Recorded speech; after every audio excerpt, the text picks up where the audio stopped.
Hello दोस्तों, welcome to another episode of where the mind is without fear. मैं हूं ओप्सीफाइड। आज हम डिस्कस करेंगे टिमोथी स्नाइडर की किताब ऑन टायरनी के अगले आइडिया के बारे में, जो है be kind to our language. ये बात हम अपने इंडियन कॉन्टेक्स्ट में समझेंगे कुछ रिलेटेबल एग्जाम्पल्स के साथ। दोस्तों, आपने कभी सोचा है कि हम जो बोलते हैं वो सिर्फ शब्द नहीं होते। हर एक शब्द एक विचार है, एक भावना है और कभी कभी तो एक हथियार भी है। ये हथियार, ये शब्द अगर गलत हाथों में पड़ जाए तो कितना नुकसान कर सकते हैं, ये हम सब ने देखा है। टिमोथी स्नाइडर अपनी किताब में कहते हैं कि जब एक सोसाइटी में झूठ और नफरत की भाषा आम हो जाती है तो वो सोसाइटी टूटने लगती है। और ये बात आज के इंडिया में कितनी रेलेवेंट है, ये शायद आपको बताने की ज़रूरत नहीं है। चलिए कुछ एग्जाम्पल्स लेते हैं। आपने न्यूज़ में, सोशल मीडिया पर या शायद अपने आसपास भी ऐसे शब्द सुने होंगे। टुकड़े टुकड़े गैंग, अर्बन नक्सल, एंटी नेशनल, लव जिहाद। ये शब्द सिर्फ शब्द नहीं हैं, ये एक माइंडसेट को दर्शाते हैं। ये ऐसे शब्द हैं जो लोगों को बांटते हैं, डराते हैं और हिंसा भड़काते हैं। या फिर सोचिए उन नेताओं के बारे में जो हर मुद्दे को धर्म से जोड़ देते हैं, जो कहते हैं कि अगर आप उनके साथ नहीं हैं तो आप देश के साथ नहीं हैं। ऐसी भाषा का यूज़ देशभक्ति नहीं है, मैनिपुलेशन है। यह है लोगों को असली मुद्दों से भटकाने की कोशिश। और सिर्फ राजनीति में ही नहीं, हमारी रोज़मर्रा की ज़िंदगी में भी ऐसी भाषा कितनी आम हो गई है। हम किसी से असहमत होते हैं तो उसे गाली दे देते हैं, किसी की राय पसंद नहीं आती तो उसे ट्रोल करने लगते हैं। ये सब हमें कहाँ ले जा रहा है? एक ऐसे समाज की तरफ जहाँ बातचीत की जगह सिर्फ चीख पुकार है, जहाँ अलग राय रखने वालों को बर्दाश्त नहीं किया जाता।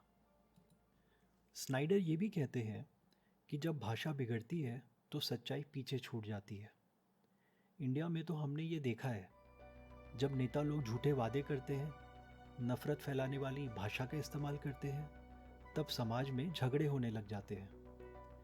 2019 के दिल्ली दंगों को याद करो। सोशल मीडिया पर फैलाई गई नफरत की आग ने कितनी तबाही मचाई थी। अब ये सवाल है कि हम अपनी भाषा को कैसे बचाएं। स्नाइडर कहते हैं, सच्चाई का साथ दो, झूठ का विरोध करो। हमारे देश में तो ये और भी ज़रूरी है, क्योंकि हमारी आज़ादी के लिए लड़ने वाले नेताओं ने भाषा की ताकत को समझा था। गांधी जी के सत्याग्रह से लेकर भगत सिंह की कविताओं तक भाषा हमेशा आज़ादी की लड़ाई का हथियार रही है। आजकल तो फेक न्यूज़ का जहर हर जगह फैला हुआ है। व्हाट्सएप यूनिवर्सिटी से लेकर फेसबुक के फॉरवर्ड तक झूठ की तो बाढ़ सी आ गई है। ऐसे में हमें सच्ची और सही जानकारी की पहचान करना सीखना होगा, तभी हम अपनी आज़ादी को बचा सकते हैं। अपनी बात को कहने का हक सबको है, लेकिन तरीका सही होना चाहिए। स्नाइडर कहते हैं, भाषा का इस्तेमाल सोच समझ कर करो। गालियाँ बकने से या नफरत फैलाने से कोई हल नहीं निकलता, बल्कि इससे समाज में जहर फैलता है। हमें अपनी बात प्यार से, तमीज़ से कहनी चाहिए। अब आप कहेंगे, बोलने की आज़ादी तो हमारा हक है। बिल्कुल सही, लेकिन हर आज़ादी के साथ एक जिम्मेदारी भी आती है। हमें अपनी बात कहने से पहले ये सोचना चाहिए कि क्या हमारी बात से किसी को ठेस तो नहीं पहुंचेगी। क्या हम सच बोल रहे हैं या झूठ फैला रहे हैं? टिमोथी स्नाइडर कहते हैं, to abandon facts is to abandon freedom. जब हम तथ्यों को नज़रअंदाज करते हैं, झूठ को सच मान लेते हैं, तो हम अपनी आज़ादी को भी खो देते हैं। क्योंकि सच के बिना सही और गलत का कोई मतलब नहीं रह जाता।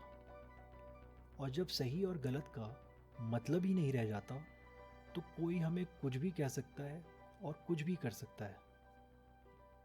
चलो अब कुछ टिप्स देखते हैं जिनसे हम अपनी भाषा को और बेहतर बना सकते हैं।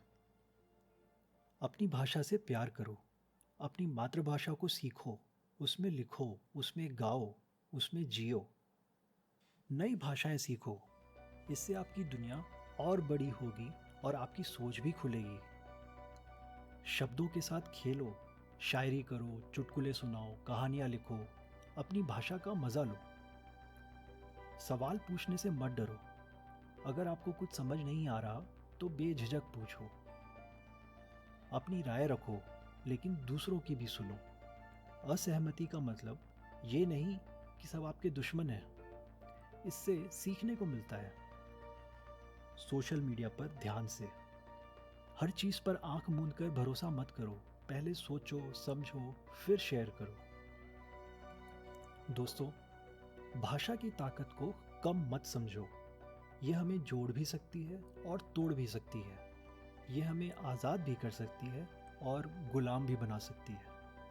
इसलिए अपनी भाषा का ख्याल रखो, उसका सम्मान करो। ये था आज का एपिसोड। उम्मीद है आपको पसंद आया होगा। अगले एपिसोड में फिर मिलेंगे। तब तक के लिए stay curious, stay informed and most importantly stay free.